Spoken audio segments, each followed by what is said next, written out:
In the dark days of 1917, with the First World War raging, a storm was gathering on the Italian front.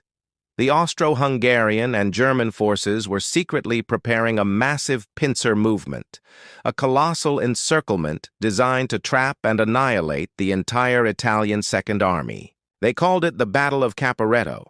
Their plan was meticulous, their troop movements cloaked in secrecy, and their confidence was absolute. They believed their surprise attack would be the final decisive blow to Italy. But they overlooked one crucial detail, one person who would become the linchpin in this high-stakes game of cat and mouse. Her name was Annika, a young woman from a small village nestled in the Julian Alps. She wasn't a soldier or a spy in the traditional sense. She was a laundress, washing the uniforms of Austro-Hungarian officers quartered nearby. To them, she was invisible, just part of the local scenery. But Annika was sharp, observant, and fluent in both Italian and German. Day after day, as she scrubbed away the mud and grime, she listened. She pieced together fragments of conversations, whispered orders, and boasts made over glasses of schnapps. Slowly, a terrifying picture began to form. She heard names of towns she knew, Caporetto, Tolmino. She heard about divisions being moved under the cover of darkness, about new, terrifying poison gas shells, and about a coordinated attack from the north and south. They weren't just planning a battle, they were planning a massacre. The pincer was closing, and the Italian army was walking right into the trap, completely unaware. Annika knew she had to do something. The lives of hundreds of thousands of her countrymen were hanging by a thread. But how could a simple laundress warn an entire army? The front lines were miles away, guarded by checkpoints and suspicious soldiers.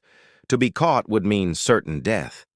Her heart pounded with fear, but her resolve was like steel. Waiting for the dead of night, she slipped out of her village. She abandoned the roads, knowing they would be patrolled. Instead, she took to the ancient, treacherous mountain paths she had known since childhood. For 2 days and 2 nights, she scrambled over sharp rocks, navigated through dense forests, and waded through icy streams. Every shadow seemed like an enemy soldier, every rustle of leaves a patrol. Exhausted, hungry, and with her feet bloodied, she finally stumbled upon an Italian outpost. The soldiers were skeptical at first. Who was this frantic young woman with a wild story about a massive secret attack? But Annika was relentless. She described the officers, repeated their exact phrases, and named the specific German Alpine Corps divisions she'd heard about. Her detail and conviction were undeniable. The sheer desperation in her eyes finally convinced the local commander. The message was relayed up the chain of command just in time. While it was too late to completely avert the disaster of Caporetto, Annika's warning was not in vain. Key Italian units were able to pull back from the most vulnerable positions, avoiding complete encirclement. Artillery was repositioned, and reserves were placed on high alert. The enemy's surprise was blunted. They expected to trap an entire army, but found that a crucial part of their prey had already slipped the net. Annika's intelligence saved tens of thousands of lives, preventing a total collapse of the Italian front. She faded back into obscurity, her name never recorded in the official histories. But her courage serves as a powerful reminder that heroes are not always found on the battlefield. Sometimes they are the quiet, ordinary people who, when faced with extraordinary circumstances, choose to listen, to act, and to risk everything for what is right.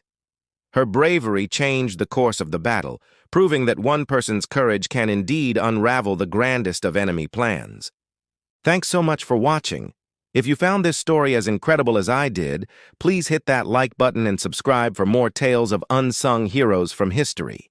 See you in the next video.